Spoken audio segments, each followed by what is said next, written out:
Saul, Saul, Saul, Zaita da nagrem. Ahauda nasi boipa Kema chu narshami nazar kwami Jisu kasi.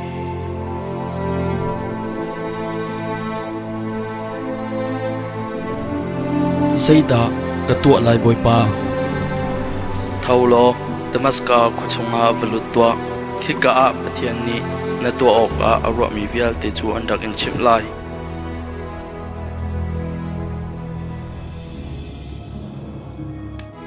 Ananias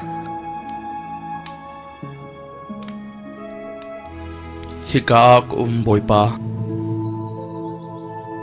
itim lo lamding timya khan vakal lo Judas ina khan Tarsas kwami pakas Saul antimi chu a ummo umlo tia vahana ama chu thla acham leo ase langnak in mi pa pakhat Ananias timi arung rut khwa amu thanak nga achung akut achuan kha amu boipa mitam pini hipa kong hi angkachim Jerusalem khoi nemin ha chunga thilthilo atwa mi vial te kha na thai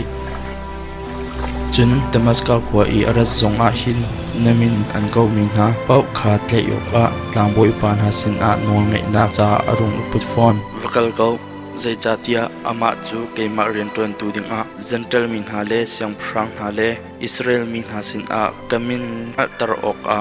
kathim chang tun keima shrim shrim ni keima ruanga e in lai ding mi vial te kha kamu supply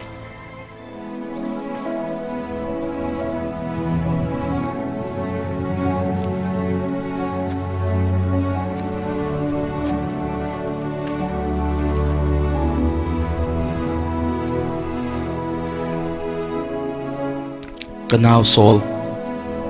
hika lai narat leo nasina alang mi boipa Jisu shrim shrim ni khan keima chuwa kafial a kafial nak chun tu nangwa ni wana mu than thiam thlarau in na khana ma cha asi Kanao Saul